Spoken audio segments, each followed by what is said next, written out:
Okay, so before we get into the quote unquote real news, I wanted to bounce some more celebrity news off you two. Catherine, are you a Swiftie, a Taylor Swift fan? No, I support Taylor Swift. I think she's great, but I don't know that I could name a song she performs. I'm embarrassed to say that. I like her music.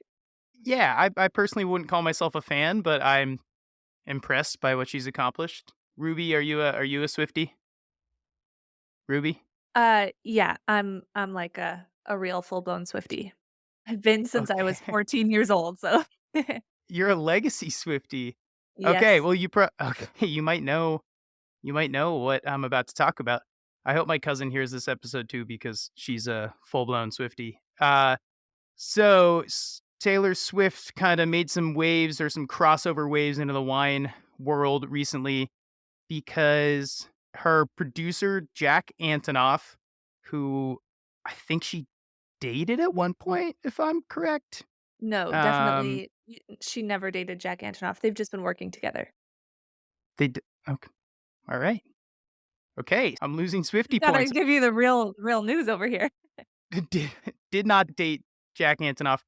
Anyway, he posted a photo a couple weeks ago of her from, I believe, last year after she released a new single. And it was a picture of her eating raisins, which are like cousins of wine. But it looked like she was also drinking a bottle of wine. Of course, the Swifties did their work and they had to identify what bottle of wine it was. And it was none other than Gaslighter Rosé by the Chicks, formerly known as the Dixie Chicks. I am a Chicks fan, and Gaslighter is a wonderful song, but this, I guess, caused quite a fracas, Catherine. Um, Forgot. Yes, indeed. uh, because people started, I guess, I don't know. Do you know the rest of this, Ruby? Well, yeah, let me explain this. So, Taylor Swift just released a song from the vault called "You're Losing Me," and everybody is up in a tizzy about when this song was written. Is it about Joe Alwyn? Is it like recently? Did she write it a few years ago? And so it's a great song. I really recommend it. And so when Jack Antonoff posted this, he put the date of when the song was written, which was in December of 2021, which means that she and Joe Alwyn have had relationship issues since that time. So even though they broke up only 6 months ago, they've been apart for much longer. So that's the tea. I'm so confused. How does this relate back to the wine? You guys lost me after you said wine. Oh, and this isn't a Taylor Swift podcast? I'm Oh, so sorry. I think it's because the wine is called Gaslighter, and so there's like Oh, yes. speculation Sorry, about. sorry. Yes, yes. Okay. Yeah. Sorry, I got carried away with Taylor Swift. So the wine is called Gaslighter, and a lot of Taylor Swift fans are thinking that this might be an Easter egg. As you might know, she leaves Easter eggs. This might be an Easter egg for some of the issues that her and Joe were having. Now it's tied nicely in a chick's bow. I love it. Say it with wine, folks.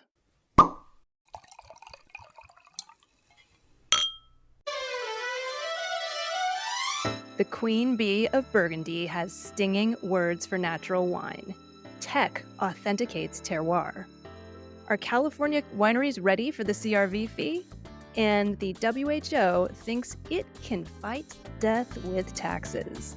These are the four wine news stories we're following this week, and this is the Four Top. And now, a word from our sponsor.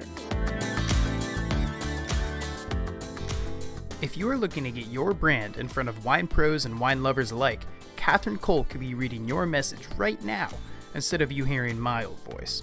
The Four Top is looking for partners to sponsor our programming. Sponsorship includes 1 or 2 60-second ad reads during our program and a feature on our newsletter. Email me at nick@thefourtop.org or click the sponsor link on our website, thefourtop.org, to learn more. Well, let's start with a juicy Le Figaro interview that ran December 5th with the headline Exclusive Meeting with Lalou Bisleroy, legend and doyenne of Burgundy wines. Quote, natural wine is bullshit. Now, listeners, if you are not familiar with Madame Bise-Leroy, it is time to get up to speed because she is one of the most powerful, not just women in wine, but human beings in the wine industry. You might say she's the Taylor Swift of wine. Totally. Except she's 91 years old. She's a 91-year-old trailblazer. Famously, she co-managed what is arguably the world's greatest winery, Domaine de la Romanée Conti, DRC. Then she split off and went her own way. Her Domaine Leroy wines are considered to rival DRC's. She also runs Maison Leroy. Oh, my pronunciation's terrible. I'm sorry, folks.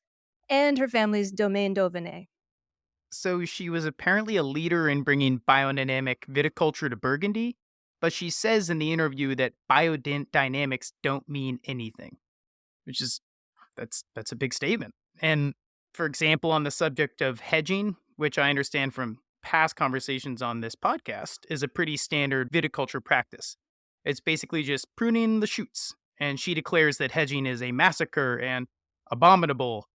Shout out to Oliver Stiles, by the way, for highlighting this fantastic interview in his weekly news roundup for Wine Searcher, which was just purchased. There's a little bit of extra bit of news for you guys. Oh, yeah, breaking news. I saw that was imminent. Well, congratulations, Wine Searcher.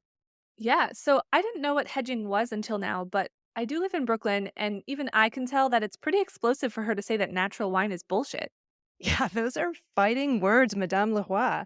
The funny thing is, she basically makes natural wines. I mean, she farms biodynamically, even though she says biodynamics are BS. She doesn't use a lot of technologically advanced equipment or artificial cooling, that kind of thing.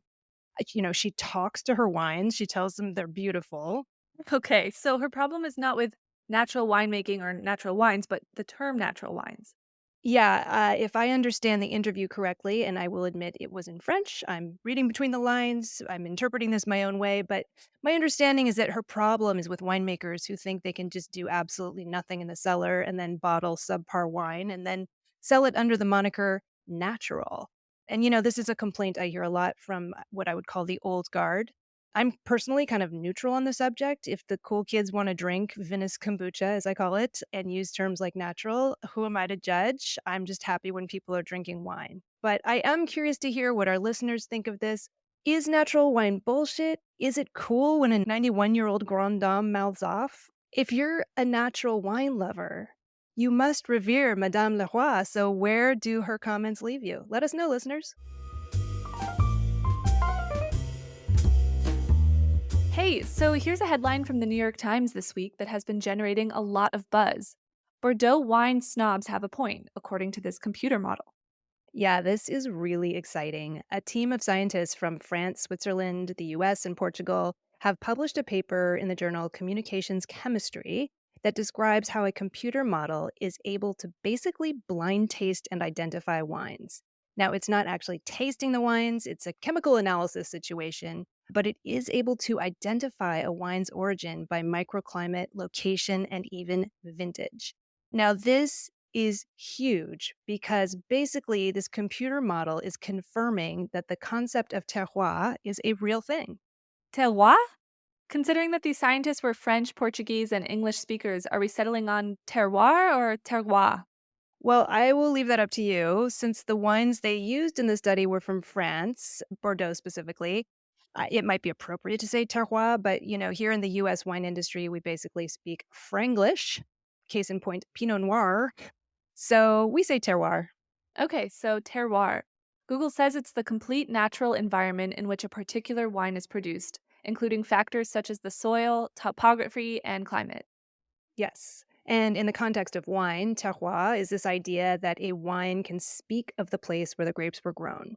And it's long been a subject of debate because many geologists have claimed that there's really no way scientifically that the particular soil type of a vineyard should express itself in the aromatics or the flavor of a wine. Well, maybe it's not a soil type thing, maybe it's a microclimate thing, but the point remains that scientists have always been a little skeptical about this idea. At the same time, wine professionals can smell or taste a wine blind and identify it right away where it's coming from. And I'm not just talking wines from a particular winery, but often from a particular vineyard as interpreted by different winemakers. So it's been sort of this argument, this debate where folks in the wine industry have said terroir is a real thing.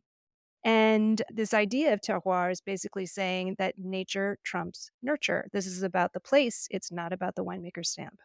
I love these science focused stories because science is cool and wine involves a lot of cool science. And because you get to say fun phrases like gas chromatography. And so here I go. Using a method called gas chromatography, a team in Bordeaux created a database of the molecular makeup of 80 different wines from 7 chateaus over a range of vintages. And then the group of researchers created an algorithm that analyzed the data. And guess what? This computer model was able to identify and classify the wines according to where the grapes were grown. So place matters. Terroir really is a thing. This is so exciting. I am thinking also that this has applications in combating wine fraud. I mean, all of the big auction houses have got to be salivating over this software. You say you have a pristine case of 1982 Chateau Latour. Okay, well, let's do some gas chromatography and see if this wine really did come from southeastern Pauillac.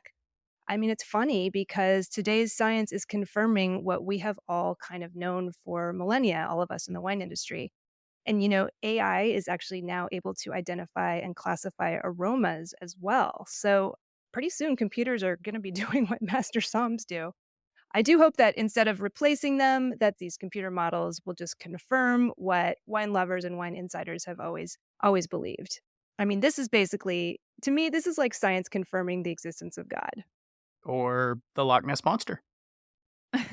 I'd be interested in using AI to prove that New York bagels have terroir and are superior to bagels made everywhere else.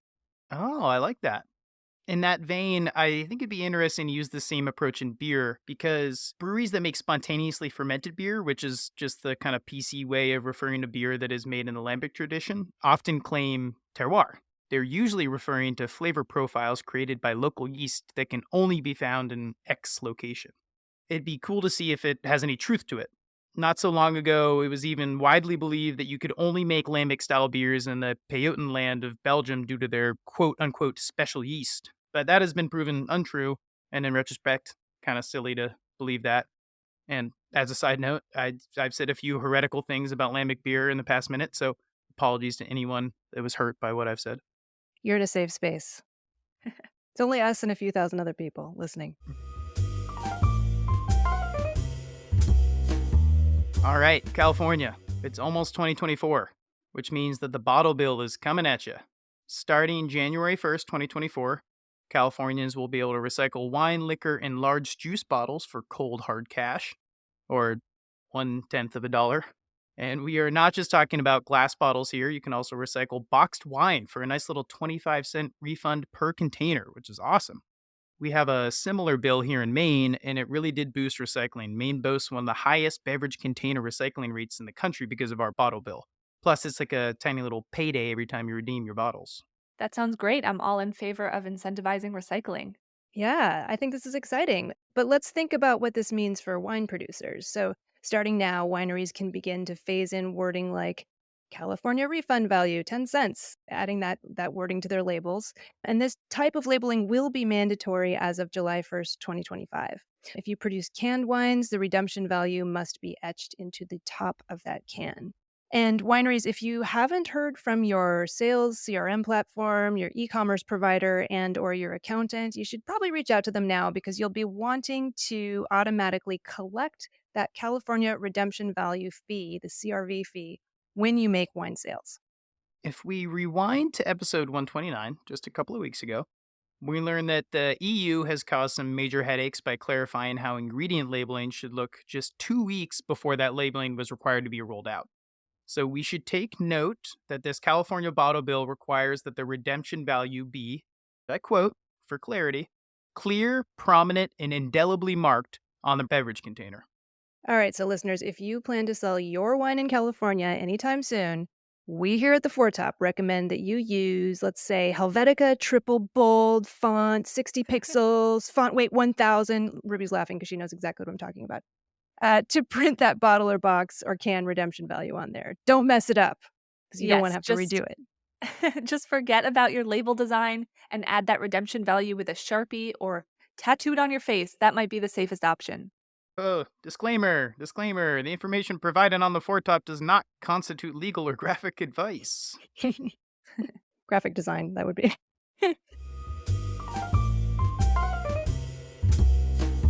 According to Benjamin Franklin, in this world, nothing can be said to be certain except death and taxes. And according to the World Health Organization, taxes will fend off death because the WHO is calling for nations around the world to raise excise taxes, that is, taxes targeted at particular products on alcohol and sugary beverages.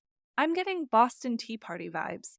Yeah, so last week the WHO came out with a pretty strongly worded statement, and I quote, globally, 2.6 million people die from drinking alcohol every year, and over 8 million from an unhealthy diet. Implementing tax on alcohol and SSBs will reduce these deaths. Oh boy, slow down there, folks. So, 8 million people are dying because they're eating terrible food, and 2.6 million are dying because they're drinking too much alcohol. That's definitely 10.6 million too many deaths. But I am very curious because this report does not provide a lot of detailed information. Like, I don't know, maybe a lot of these people who have terrible diets are also drinking too much? Are they also smoking? I kind of need to know more. Yeah, the WHO does not provide much information in this. Okay, so according to this report, excise taxes represent just 6.6% of the price of sugary sodas worldwide, while the average worldwide excise tax on beer and spirits ranges from 17.2 to 26.5%. So alcohol is already being taxed a lot more heavily than sugary sodas. Mhm. Oh, and also, I just feel like I need to jump in here and say my people are from Montana, and there actually is a more efficient way to say sugary sodas, and that is pop. Whatever you want to call it, looks like it could stand to be taxed a bit more. Yeah, but these guidelines also cite a 2017 study that shows that taxes that increase alcohol prices by 50% would help avert over 21 million deaths over 50 years and generate nearly $17 trillion in additional revenues. Oh my goodness. I find this irritating for so many reasons. I am going to wait before ranting too much because Martin Reyes and I are going to dig into this topic in depth very soon on this very podcast feed. But let me just give you a little teaser, guys. Imagine going to a blue zone, one of those places around the globe where life expectancy is way longer and people are just way healthier than they are in the rest of the world. Imagine going to a blue zone place like in Sardinia or Greece where people regularly live to be 100, and then imagine jacking the price on their locally grown and produced wines by 50%. I am willing to bet if you did that, life expectancy would decrease. So I'm sorry, WHO, but what? Increase alcohol taxes by 50%? I just don't think that with wine, that's going to save lives. I think it's going to make people's lives more miserable. I'm a little biased, though. So, so you're saying is like wine's not the same thing as a Red Bull and vodka? Hell no. Well, now it is time for our dessert course. Ruby, I think you're up for sharing some dessert. Great. Well, I've been listening to a lot of Taylor Swift, and when I'm not listening to Taylor Swift, I've been recently really into the new Hosier album, Unreal Unearthed. He also sings Cherry Wine, which you might know. But my favorite song on this album is Eat Your Young. I think it's really fun. It's a kind of a graphic title, but it's a really great song, and I've been listening to it while drinking wine, while cooking in the kitchen, and yeah, it's just a good time. I think I'll stick with cherry wine, but that sounds good. Well, this has been the Four Top Podcast. I am our executive producer, Catherine Cole. I'm our producer, Nick Toole. I'm media and design manager and resident Swiftie, Ruby Welkovich. Keelan King is our sound supervisor and the composer and performer of our fantastic theme music. Please visit our website, thefourtop.org, to learn more about us, listen to back episodes, and purchase books written by our amazing panelists. If you have not already subscribed to The Four Top on iTunes, Spotify, or whatever your favorite podcast platform is, please do so and leave us a rating. Y'all, this part is important because every rating feeds the algorithm and helps new listeners find The Four Top. Well, this week I am signing out from sunny California, and it is so much nicer than rainy Portland. I'm gloating a little bit, but this is Catherine Cole signing out. And from rainy Brooklyn, this is Ruby signing out. From the perpetually slushy city of Portland, Maine, this is Nick Toole signing out. Stay safe out there, and thanks for listening. Yeah, that's right, folks. Stay safe at those holiday parties and just say no to Red Bull and vodka. I had my first Red Bull and vodka like 3 months ago. Oh, I have really? never had a Red Bull and vodka. Ew.